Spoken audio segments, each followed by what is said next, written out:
tugenda tufuuka abayaaye naye ng'era nja kuleta omusajja alina gy'ali mu life anoonya mukazi mukkakkamu. As long as bw'obanga oli mukyala weekumire mu kitiibwa ky'obukyala. Omanyi n'ekisinga otulumya omutwe oba abasajja baagala kibaagala ekyo ky'oyogera bukkakkamu. Teri musajja ayagala mukazi asambira waggulu abo temubaagala. No mukazi yedda alina okusigala mu kitiibwa kye ng'omukyala. Abantu mbalengera nze mbalaba bawala abateeyo n'omutulyanga obukyala yabusuulira ddala eri nalyawo amaayo kabumayo nkitegeera omukyala ffenna abasajja era okusaba n'agamba omukyala ayo ne bbaawe omukyala tagenda naye ekyo baso kinyume ne kibeerawo naye oli wagamba nti bannaye omukyala waawo tagenda akawo kabula. Abantu naddala abakyala oba bawala abato balina okwekuumira mu ggonje bali ekikyala. Okay. Tukola nnyo mistakes ezisinga ku first date Chameleone. Ne weekanga agaye munnange wano mukukwana yakwagadde nnyo n'essimu ezino okukubira. Ne mugenda mu meetinga ne mwawukana enkeera ntaddamu kukubira yadde essimu. Kulooza kiva ku ki? Mba neetetegudde n'amanya ebizibu byange. Mba nnyina we nasobeza ne ndya nnyo tukole ki ku first date? Oluusi mba temukwataganya.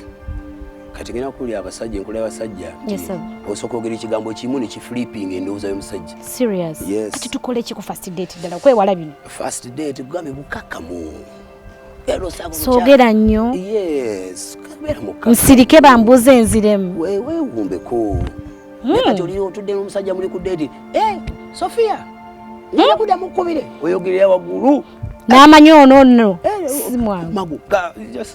Kyala ena alina okutula mu kitiibwa kye nga bamaama baffe nga bw'otudde kakkana ennyambala eneematalinga oba bwe mwesalira kali akakabine ng'aka mulumbe mulageko kisiza kyoyagala okuwoleesa kisiza kyoyagala the way kyenagambye ti sigino gy'olagayo musajja gw'ofuna ojja kusanga olinga okubya ebiwaamu ng'ate yali yagadde okulaba ku maaso kazigido mu maaso nga yagala giraba osanga omulala nga bw'onoojja bw'oti ate tajja bitegeera. Okay, nenga at least mbereko decent. Ne make up sisaako muyitirivu. Osobola kwamba kisiizira bw'oba weetaaga pano beating teekako naye nga sitosawali. Okay. Kikigoloza muri Chameleone ekyansinze okuba obulungi. Kundabira mukyala omusajja ne bangamba waliwo gayi banange mukkakkamu ategeera ali kino oba nninde omuntu antuukirire personally amenti kanjagala ono.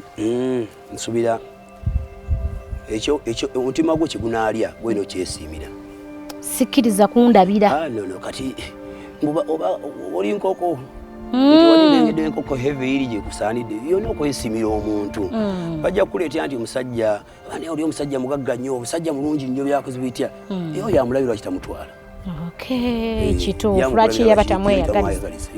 Weesiimire gwe ng'omuntu. Okay, Chameleone omuvubuka atayagala kuwasa olwokuba alaba w'amaanyi erinnya ndoozi agenda alizimba kegamba ali mu limelight nga ayagala okubeera Chameleone w'enkya kiki ky'omuŋŋambira? Emikisa gigiramu ebyo. Yes, omuvubuka nadda nga weesobola nga si ti toyina ssente toyina busobozi abatalina busobozi agaba basalya musango naye nga Mungu yakuyamba ng'olina obusobozi obulamu obutukuŋŋaanya obuteeka awantu wamu olwansonga nti funa omuntu gwe munaabeera naye otherwise ojja genda okujjukira nga n'obusobozi tokyakola ki tokyabulina. Chameleone bwe nsanga gayina ajja mu bulamu bwange nga nyinawo abaana bana mu bataata bana oba abaana bana mu bataata babiri okwokumugamba nti nno nyina abaana bana mu bataata bana oba mugambe nyina abaana mu bana mu bataata oba ebimu mbyesigalize kegamba bimanyeeka bw'obanga ogenda mwagala kabanga toyina nsonga lwaki ati weemulisa weeteteggula buli kimu kimu naye obanga pulaani ze nti tugenda njagala kubeera naye ekisinga okonda relationships kutandikira mu bulimba omusajja najjanga oba omukazi n'agenda ng'azuula nti kiri wamulimba wamulimba relationship erina kutandika na trust kati erina kutandika na bwesigwa obwesigwa ku kubeera mulambulukufu mubuulira ensonga zonga bwezikola ki bwe ziyimiridde then later on ogenda omenyaamenyako mpola naye bw'ogamba mbu ogenda kikweka ng'ogenda kubeera n'omuntu era ajja kyezuulira ate walizo nti oli mulimba kijja kuwaleetera obuzibu all your life.